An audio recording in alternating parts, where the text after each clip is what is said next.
In today's video, I'm going to show you exactly how to distort an image in Photoshop using a few powerful built-in tools that most people completely overlook.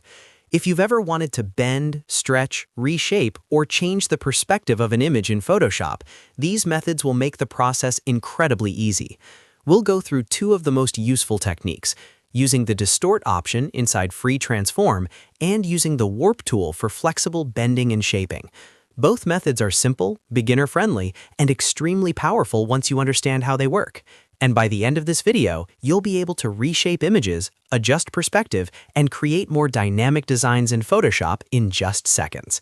If this video helps you out, make sure to hit the like button and subscribe to the channel for more quick and easy Photoshop tutorials just like this. Alright, let's jump right into it. First, we'll look at the most common method, which is distorting an image using the Free Transform tool. Start by opening your project in Adobe Photoshop and make sure the image you want to distort is on its own layer. In the Layers panel, click on the layer that contains the image so it becomes active. Once the correct layer is selected, press Ctrl and T on your keyboard. This opens the Free Transform box around your image. You'll see a bounding box appear with handles on the corners and edges. Now, right-click anywhere inside that transform box.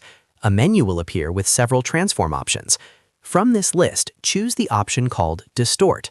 The moment you select Distort, the behavior of the corner handles will change. Instead of scaling proportionally, each corner can now move independently. This is what allows you to reshape the image however you want. Now, simply click and drag any of the corner handles.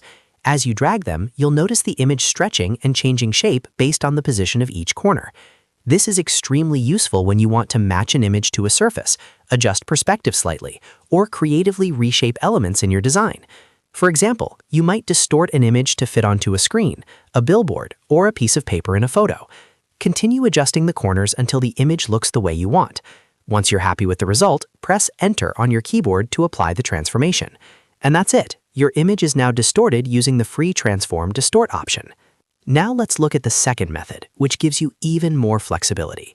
This method uses the Warp tool, and it's perfect for bending, curving, or organically shaping an image. Just like before, start by selecting the image layer you want to modify in the Layers panel. Once the layer is selected, press Ctrl and T again to open the Free Transform box.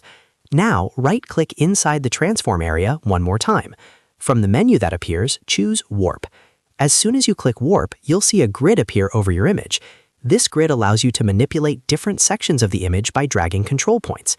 Each intersection point on the grid can be clicked and dragged to bend the image in different directions. Try clicking one of the grid points and dragging it slightly. You'll immediately see the image begin to curve or stretch based on how you move that point. This gives you far more organic control compared to the basic Distort tool. You can push areas inward, pull them outward, or create subtle curves that make your edits look more natural. The Warp tool is especially useful for adjusting clothing in photos, bending text effects, matching objects to curved surfaces, or creating stylized distortions in graphic design. Take a moment to experiment by dragging different points on the grid and watching how the image reacts.